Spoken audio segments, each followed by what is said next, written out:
BRS working president KTR self goal వేసుకున్నారా? Formula కేసులో వేసిన క్వాష్ పిటిషన్ ను ఎందుకు వెనక్కి తీసుకున్నారు? ఆయన పిటిషన్ ను వెనక్కి తీసుకోవడాన్ని సొంత పార్టీ లీడర్లే తప్పుపడుతున్నారా? కేటీఆర్ తీరుపై గులాబీ లీడర్ల గుసగుసలేంటి?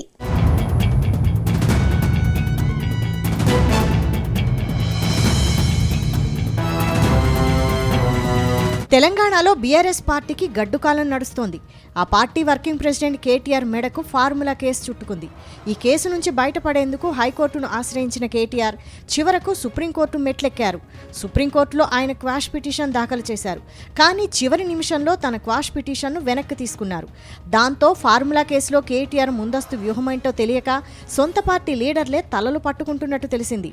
మరోవైపు కేటీఆర్ దొందుడుకు చర్యలతో పార్టీ పరువు పోతోందని మరికొందరు లీడర్లు గుసగుసలాడుకుంటున్నట్లు తెలిసింది.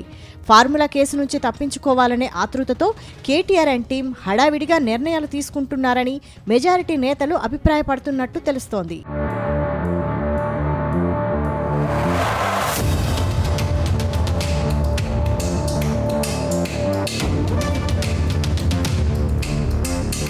ఇక ఫార్ములా ఈ రేసు విషయంలో కేటీఆర్ అండ్ ఆయన టీం చేస్తున్న కామెంట్స్ చర్చనీయాంశంగా మారుతున్నాయనే అభిప్రాయం వ్యక్తమవుతోంది. వాళ్ళు తీసుకుంటున్న నిర్ణయాల వల్ల పార్టీ పరువు పోతోందని గులాబీ పార్టీలోనే చర్చ జరుగుతోందట. గతంలో ఏసీబీ నమోదు చేసిన కేసుపై న్యాయపరంగా ఎంత మేరకు ఫైట్ చేయొచ్చో ఓ అంచనాకు రాకుండా హడావిడిగా పిటిషన్ వేయడం వల్ల అభాసు పాలవుతున్నారని నేతలు అభిప్రాయపడుతున్నారట. అంతకు ముందు హైకోర్టులో వేసిన క్వాష్ పిటిషన్ను కోర్టు కొట్టేసింది.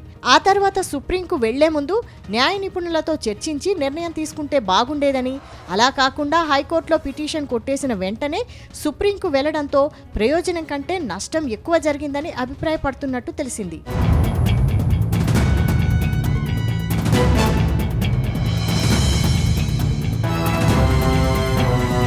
ఇదిలా ఉంటే ఫార్ములా రేసు ఒప్పందంలో తాను ఎలాంటి తప్పు చేయలేదని కేటీఆర్ చెబుతున్నారు.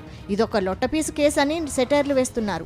రాజకీయ దురుద్దేశంతో తనపై కేసు నమోదు చేశారని ఆగ్రహం వ్యక్తం చేస్తున్నారు. మొన్నటి వరకు ఆ విధంగా మాట్లాడిన కేటీఆర్ తీరా సుప్రీంకోర్టులో క్వాష్ పిటిషన్ వేసి ఆ తర్వాత విచారణ సమయంలో పిటిషన్ను వెనక్కి తీసుకున్నారు. అంటే ఇంతకాలం ఏసీబీపై చేస్తున్న ఆరోపణలు, విమర్శల్లో నిజం లేదని కేటీఆర్ స్వయంగా ఒప్పుకున్నట్టేనన్న చర్చ గులాబీ పార్టీలో అంతర్గతంగా జరుగుతోందట. అయితే కేటీఆర్ తెలిసి తప్పులు చేస్తున్నారనే మరో వాదన సైతం సొంత పార్టీలో వినిపిస్తోంది. మొత్తంగా ఫార్ములా కేసులో క్లీన్ చిట్ తెచ్చుకునేందుకు కేటీఆర్ చేసిన ప్రయత్నాలన్నీ క్లోజ్ అయ్యాయనే టాక్ వినిపిస్తోంది.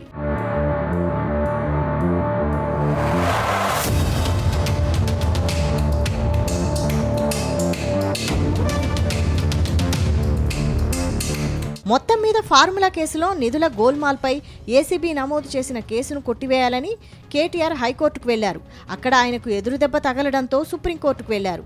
అయితే ఈ కేసును అత్యవసరంగా విచారించాల్సిన అంశం కాదని సుప్రీంకోర్టు అభిప్రాయపడింది. అంతేకాదు ఏసీబీ నమోదు చేసిన కేసును కొట్టివేయలేమని స్పష్టం చేసింది.